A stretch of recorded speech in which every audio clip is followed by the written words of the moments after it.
ఓవైసీ అంటాడు భారత్ మాతాకి జై అని అంటాడు ఆయన. ఆయన చూడండి, ఆయన బ్రతికేది భారతదేశంలో, పీల్చే గాలి భారత మాతది, తాగే నీరు ఏమైనా ఆఫ్ఘనిస్తాన్ నుంచి తెచ్చుకుని తాగుతున్నాడు ఆయన. ఆయన తినే తిండి ఏమైనా పాకిస్తాన్ నుంచి తెచ్చుకుంటున్నాడు. అక్కడే లేదు, అడుక్కు తింటున్నారు వాళ్ళందరూ. కానీ ఆయన అంటాడు భారత్ మాతాకి జై అని అంటాడు ఆయన. ఇంతకంటే ద్రోహం ఏమన్నా ఉందా? వీళ్ళందరికీ 125 కోట్లలో అక్బరుద్దీన్ ఓవైసీ అంటాడు ఆయన శాసనసభకి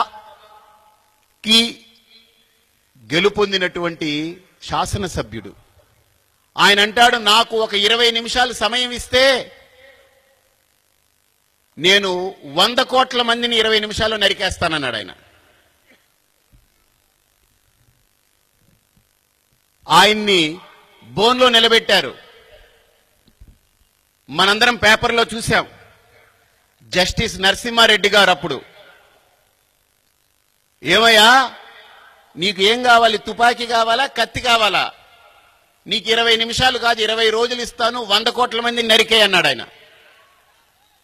అంటే ఆయన అన్నాడు, సార్ నాకు తప్పయింది, నేను చదవకూడని పుస్తకాలు కొన్ని చదివాను, వినకూడని మాటలు కొన్ని విన్నాను, నన్ను లోపల పెట్టిన తర్వాత 7 రోజులకు కానీ నాకు బుద్ధి రాలేదు, నేను ఈ గో మాంసం తిన్నాను నాకు బుద్ధి పనిచేయలేదు, 7 రోజులు వెజిటేరియన్ తిన్నాను ఇప్పుడు నాకు స్పృహ వచ్చింది అన్నాడు ఆయన. వీళ్ళందరూ మనకు నాయకులైతే ఎలా ఉంటుందండి ఒక్కసారి ఆలోచన చేయండి. ఒక ఆయనేమో 100 కోట్ల మందిని నరికేస్తానంటాడు, ఒక ఆయనేమో భారత్ మాతాకి జై అననంటాడు. వీళ్ళు మనకు ఎంపీలు ఎమ్మెల్యేలు. వీళ్ళని సపోర్ట్ చేయడానికి మిగతా పార్టీలందరూ తిరుగుతూ ఉంటారు వాళ్ళ చుట్టూ.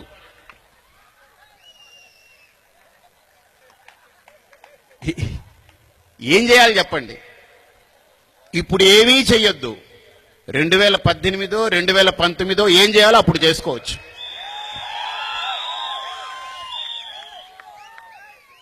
ఆయన మెంబర్ ఆఫ్ పార్లమెంట్, ఆయన ఓవైసీ, ఆయన కర్ర తీసుకుని పోలీసుల్ని తన ఇంట్లో నౌకర్లుగా భావించి టీవీలన్నీ ఉంటే కొట్టి కొట్టి తరిమారు. మిమ్మల్ని జాతి క్షమించదు సార్. ఒక మెంబర్ ఆఫ్ పార్లమెంట్ అయి ఉండి నువ్వు కర్ర తీసుకుని రక్షక భటుల్ని, వాళ్ళ చేతిలో కర్ర ఉండాల్సింది పోయి ఈయన చేతిలో కర్ర తీసుకుని వాళ్ళని కొడుతున్నాడంటే ఆ పోలీసులు ఏమైనా ఈయన నియమించుకున్నటువంటి నౌకర్లా?